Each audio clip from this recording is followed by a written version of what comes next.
अलकादेश. जय गुरु गोरखनाथ.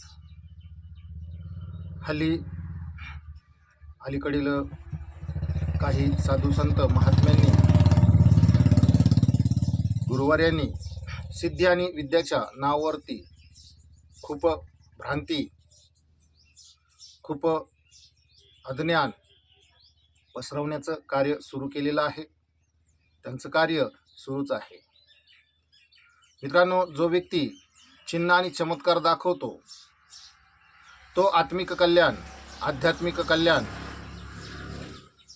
जनकल्याण किंवा जनकार्य करीलच का? ह्या गोष्टी शाश्वत नाहीत.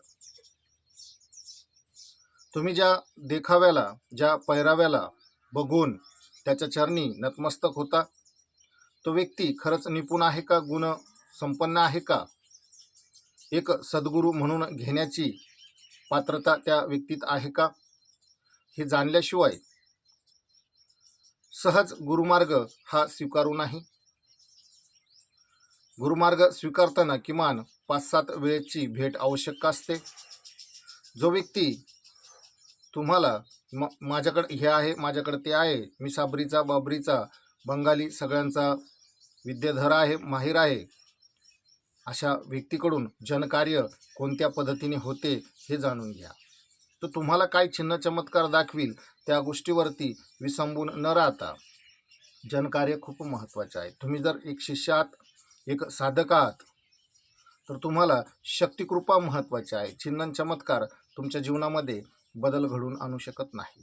जे शिकाऊ विद्यावाले आहेत, जे शिकाऊ शिष्य आहेत, त्याबद्दल मी सांगत नाही, बोलत नाही.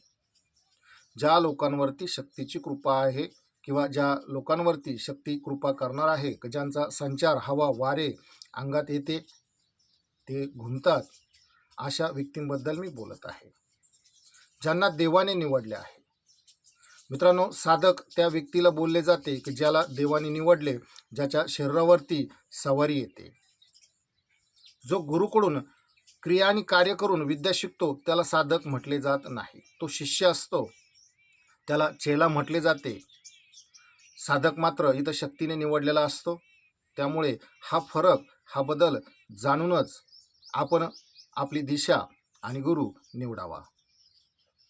जास्त सांगण्यासारखं तर भरपूर आहे, बोलण्यासारखं तर भरपूर आहे, पण व्हिडिओच्या माध्यमानं अशा काही गुप्त गोष्टी की ज्या दैवकृपेच्या आहेत त्या बोलल्या जाऊ शकत नाही किंवा सांगितल्या जाऊ शकत नाही.